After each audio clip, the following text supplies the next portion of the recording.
स्त्री। एक गांव में आलोक कुमार नाम का एक कुम्हार रहता था। माँ बाबा बचपन में ही गुजर गए थे, अतः आलोक कुमार कुंवारा ही था।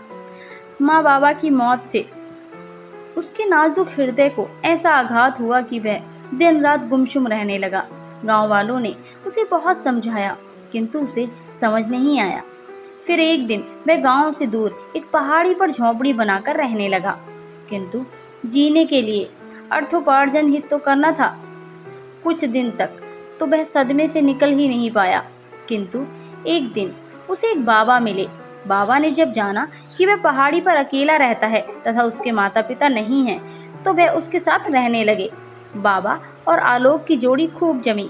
बाबा ने धीरज बंधाया कि आना जाना तो संसार का नियम है बेटा, उसे इतना दुखी नहीं होना चाहिए तथा अपने नए जीवन की शुरुआत करनी चाहिए। बाबा ने उसे याद दिलाया कि अपने पिता की शिक्षाओं का अनुसरण करे। आलोक को बात समझ आ गई। उसने पिता के सिखाए अनुसार आलोक ने मिट्टी के घड़े बनाना शुरू कर दिया। जब सभी घड़े बनकर तैयार हो गए तो वह उन्हें पकाने के लिए जंगल से लकड़ी लेने गया। जंगल से वह जब लकड़ी लेकर आ रहा था तो उसे प्यास लगी, लेकिन जंगल में पानी कहीं नहीं दिख रहा था। उसने एक पेड़ पर चढ़कर चारों तरफ अपनी नजरें दौड़ाईं तो ज्ञात हुआ कि कुछ दूर एक सरोवर है। वह पेड़ से उतरकर लकड़ियों का गट्ठर अपने सिर पर रखकर सरोवर की ओर चल दिया। थोड़ी देर बाद जब वह वहां पहुंचता है तो उसने देखा कि कुछ स्त्रियां सरोवर में जल क्रीड़ा कर रही थीं। जैसे ही उन्होंने आलोक को देखा, उन्होंने उसे तुरंत पानी पीकर चले जाने का आग्रह किया।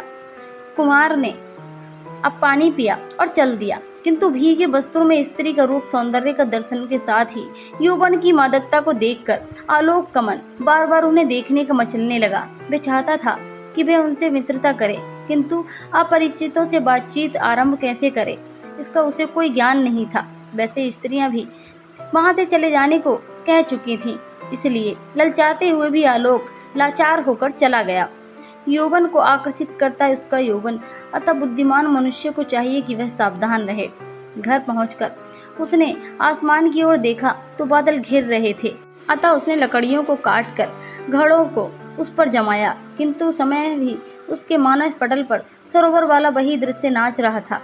वह उन्हें ख्यालों में खोया हुआ सो गया। उसे नींद इतनी गहरी आई कि वह हवाओं के चलने का उसे कुछ आभास ही नहीं हुआ। कुछ देर बाद बारिश भी आरंभ हो गई। उसके घड़े तथा लकड़ियां सभी बाहर पड़े थे, अतः सभी घड़े टूट गए और लकड़ियां गीली हो गईं। जब संध्या को बारिश थमने के बाद बाबा गांव से वापस आए तो देखा सभी घड़े टूट चुके थे और लकड़ियां गीली हो चुकी थीं तथा आलोक अंदर झोंपड़ी में चैन की नींद ले रहा था। आंखें बंद चेहरे की मुस्कान देख बाबा उसकी मूर्खता पर हंसी आ गई। बाबा की हंसी सुनकर उसकी आंख खुल गई। उठकर भागा, लेकिन वह क्या कर सकता था। बारिश सब बर्बाद कर जा चुकी थी और उसे खुद पर बहुत गुस्सा आ रहा था। पास में पड़े एक पत्थर पर हाथ पीटकर वह अपना गुस्सा निकालने लगा। इतने में बाबा बोले, आलोक, जहाँ तक मैं जानता हूँ तुम दिन में कभी नहीं सोते, फिर आज ऐसा क्या हुआ जो तुम्हें इतनी गहरी नींद आई कि बारिश आकर चली भी गई और तुम उठे तक नहीं। तो आलोक ने बाबा को सरोवर वाली पूरी घटना सुनाई।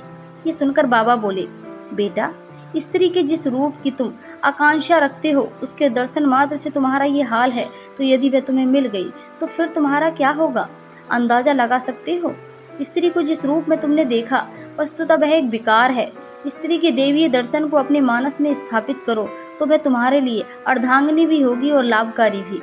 जब आलोक को ये बात समझ आ गई तो वह स्त्री को उसके देखने का नजरिया गलत था, तो वह उस सबको पवित्र दृष्टि से देखने लगा। कुछ दिनों बाद उसके कहने से बाबा ने एक स्त्री के घर वालों से बात की और उसका विवाह हो गया। अब भी वह बाबा की शिक्षा को नहीं भूला था। स्त्री का सम्मान उसके लिए सर्वोच्च था। यदि इसी तरह प्रत्येक व्यक्ति स्त्री को समझने लगे तो समाज कितना सुंदर हो, सभी नारियों का भी सम्मान हो और सभी पुरुषों को भी अपने चरित्र पर गर्व हो। ऐसी कल्पना मात्र से ही मन प्रसन्न हो उठता है। आओ सब मिलकर ये संकल्प लें, नारी का सम्मान हो, अपना देश महान हो।